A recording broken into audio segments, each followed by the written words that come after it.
Ja tava dienas kārts ir pakārtais, tad šodien dzīve saka: apstājies un paskaties uz visu no citas puses. Pakārtais simbolizē pauzi, jaunu skatījumu un nepieciešamību atteikties no vecajiem ieradumiem vai pieņēmumiem, lai rastu īstās atbildes. Tas ir kā stiepšanās vingrinājumi, nevienmēr patīkami, bet pēc tam jūties vieglāk un lokanāk. Šodien iespējams lietas neies tā, kā plānoji. Varbūt elektrība pazūd tieši tad, kad esi gatava sākt gatavot vakariņas, vai satiksme pēkšņi sastrēgst. Pakārtais saka: nebaidies no pauzēm, tās ir zelta vērtas. Šī ir diena, kad jāiemācās pielāgoties un saskatīt iespējas tur, kur sākotnēji šķit šķēršļi. Tā vietā, lai dusmotos, pieņem situāciju un paskaties, kā to var izmantot sev par labu. Darba kontekstā pakārtais aicina pārdomāt savu pieeju. Ja esi iestrēgus kādā projektā vai meklē risinājumu problēmai, mēģini skatīties uz situāciju no citas perspektīvas. Varbūt tas nozīmē pajautāt kolēģim, kā viņš rīkotos, vai uz brīdi nolikt malā savu uzdevumu un atgriezties pie tā ar svaigu prātu. Tāpat šī kārts var norādīt, ka šodien ir diena, lai apdomātu ilgtermiņa stratēģijas, nevis censtos ātri paveikt visu uzreiz. Pacietība būs tavs labākais sabiedrotais. Attiecībās pakārtais liecina par nepieciešamību iepauzēt un paskatīties uz attiecībām no citas skatpunkta. Vai tev šķiet, ka attiecībās viss nenotiek tā, kā vēlies? Šī kārts atgādina, ka reizēm atbilde nav tūlītēja darbība, bet gan dziļāka izpratne. Pajautā sev: ko es varu darīt savādāk? Ja esi viena, šī kārts saka: atlaid vecās ilūzijas par ideālu partneri, lai dotu vietu kaut kam patiesi vērtīgam.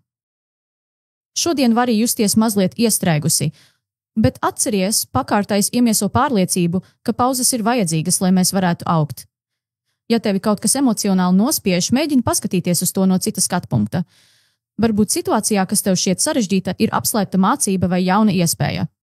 Tad, ja tava dienas kārts ir pakārtais, šodienas moto ir: reizēm, lai tiktu uz priekšu, ir jāapstājas. Tā ir diena, kad ļaut sev atpūsties no steigas un paskatīties uz dzīvi ar jaunām acīm. Atceries, tas, kas sākumā šķiet kavēklis, var izrādīties tavs lielākais ieguvums. Un ja šodien jūties apgriezt ar kājām gaisā, nu tā var būt lieliska iespēja ieraudzīt pasauli pavisam jaunā gaismā.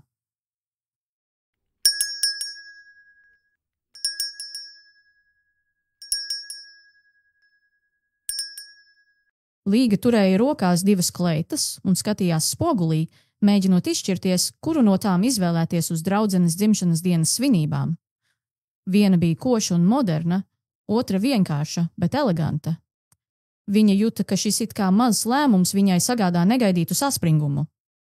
Ne jau par pašām kleitām, bet par kaut ko dziļāku, kas jau kādu laiku bija viņā. No rīta izvelkot pakārto, Līga bija sajutusi, ka diena prasīs no viņas nevis rīcību, bet gan pārdomas un pieņemšanu. Šobrīd šī sajūta kļuva vēl skaidrāka. Kleitas izvēle bija tikai virspuse. Patiesībā viņa domāja par sevi, par to, kā viņu uztver citi, par lomu, ko viņa spēlē starp draugiem. Vai viņa vienmēr cenšas atstāt iespaidu, vai viņa pārāk daudz pielāgojas citu gaidām? Viņa nolika kleitas malā un apsēdās pie loga ar tējas krūzi.